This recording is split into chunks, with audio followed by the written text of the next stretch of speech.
মধ্যপ্রাচ্যের এক চরম সংকটকালে ছবি তুলতে একসঙ্গে দাঁড়িয়েছেন মুসলিম বিশ্বের সব রথী মহারথীরা। এ দৃশ্য কাতারের রাজধানী দোহার। কাতারের আমির তামিম বিন হামাদ আল থানির আমন্ত্রণে সেখানে সবাই গেছেন আরব ইসলামিক সম্মেলনে যোগ দিতে। সম্মেলনের উদ্দেশ্য ইসরায়েলের আগ্রাসন থেকে গাজাকে বাঁচানো, সাথে সাথে বিপদে পড়লে নিজেরাও কিভাবে রক্ষা পাবেন সেই পথ খুঁজে বের করা। কারণ খোদ কাতারের রাজধানী দোহায় গেল মঙ্গলবার ইসরায়েলের বিমান হামলা হয়। হামাস নেতাদের লক্ষ্য করে ওই হামলায় মারা গেছেন কাতারি এক নিরাপত্তা কর্মকর্তা সহ অন্তত ৬ জন।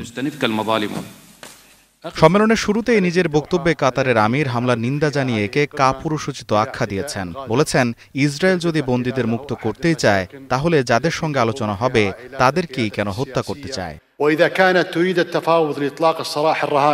ইসরায়েল যদি হামাসের রাজনৈতিক নেতৃত্বকে হত্যার পরিকল্পনায় করে তাহলে আমাদের সঙ্গে আবার আলোচনা করছে কেন?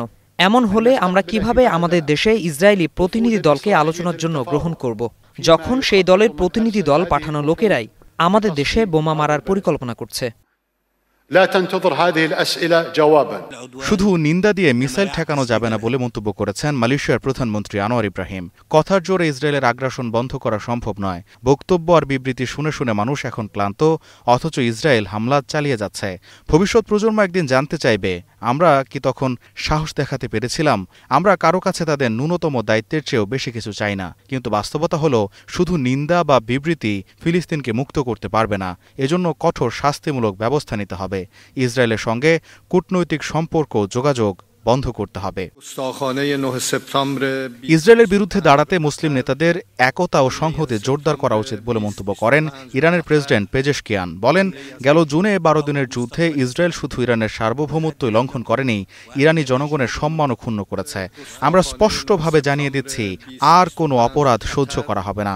গাজায় যা ঘটছে কিংবা বৈরুতে বা ইয়েমেনে যা ঘটছে, আমরা তার বিরুদ্ধে আর নীরব থাকব না বলেও হুঁশিয়ারি দেন পেজেশকিয়ান। লেবাননের প্রেসিডেন্ট জোসেফ আউন বলেছেন, মুসলিম উম্মার কোনো ভাইয়ের উপর হামলা পুরো জাতির উপর হামলা শামিল। দোহার উপর যে হামলা তারা করেছে তার আসল লক্ষ্য কেবল একটি শহর নয়, বরং তা সংলাপের মাধ্যমে শান্তিপূর্ণ সমাধানের পথকে বন্ধ করা। স্বাধীন ফিলিস্তিন রাষ্ট্র প্রতিষ্ঠার দাবি জানিয়ে ফিলিস্তিনের প্রেসিডেন্ট মাহমুদ আব্বাস বলেন, আন্তর্জাতিক সম্প্রদায়কে এগিয়ে আসতে হবে, ইসরায়েলকে তার অপরাধের জবাবদিহি করতে হবে। যখন এই সম্মেলনে ইসরায়েলকে প্রতিরোধের পথ খুঁজছেন মুসলিম নেতারা, তখন অব্যাহত হামলায় গাজায় ঝরছে একের পর এক প্রাণ।